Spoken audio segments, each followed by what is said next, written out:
A toy T jumps forward or backward. In each forward jump, it moves 5 forward, whereas in each backward jump, it moves 2 backwards. ठीक है?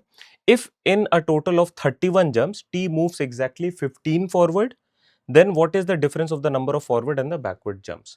क्या मतलब है इसका, पहले समझते हैं कि अगर एक फॉरवर्ड जंप लेता है तो वो 5 यूनिट्स का डिस्टेंस ट्रेवल करता है, बट अगर वो एक बैकवर्ड जंप लेता है तो वो 2 यूनिट वापस आ जाता है। ये बात क्लियर है?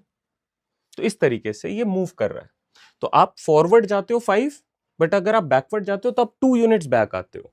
कलेक्टिवली इसने 31 टाइम्स ऐसा जंप लिया है, ठीक है। और इफेक्टिव रिजल्ट उसका क्या आया कि जब इसने 5 फॉरवर्ड पे, और अगर आप फॉरवर्ड डायरेक्शन को ही ले रहे हो, फिर 2 बैकवर्ड, हर बैकवर्ड के साथ आप 2 यूनिट्स वापस चले जाओगे तो -2 बैकवर्ड।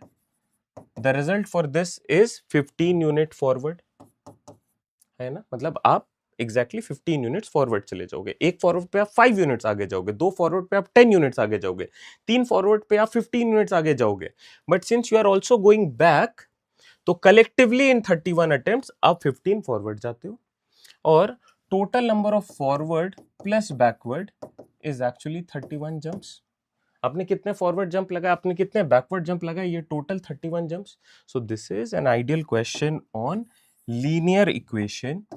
ऐसा similar question you know has also been in the paper, जहां पे आपसे क्वेश्चन में ये पूछा जा रहा है the correct questions and the wrong question वाले क्वेश्चन। तो वो वाले क्वेश्चन हमने कवर किए थे, बट इस साल लीनियर इक्वेशन पे बेस्ड क्वेश्चन है। आपने अगर ये लीनियर इक्वेशन फॉर्म कर लिया, इसके बाद क्वेश्चन बहुत ही आराम से सिंप्लीफाई हो जाएगा। आपको बस ये फिगर आउट करना है what is the difference of number of forward and backward jump. So number of forward, backward, इनके बीच का डिफरेंस क्या है, बस ये फिगर आउट करना है आपको। ऑलराइट, मुझे दिख रहा है यहाँ पे 2 है। अगर मैं इसको 2 कर दूं तो ये सिंप्लीफाई हो जाएगा। So let's multiply this with 2। 31 into 2 which is 62। Clear है क्या करा हमने? ओके, अगर क्लियर नहीं है तो एक बार ही ध्यान दो। मैंने क्या करा, इसे 2 से मल्टीप्लाई कर दिया, तो ये बन गया 2f plus 2b, this is equal to 62। अब अगर मैं सिंपली ऐड कर दूं चीजों को, ये दोनों सिंप्लीफाई हो गए, ये बन गया 7f और ये बन गया 77। f की वैल्यू आ गई 11। ऑल राइट, अगर f 11 है, इस वाली इक्वेशन पे पुट करो जरा। f की value 11 plus b, this is equal to 31। So b is equal to 31 minus 11 which is 20। b is 20, f is 11. What is the difference between these two?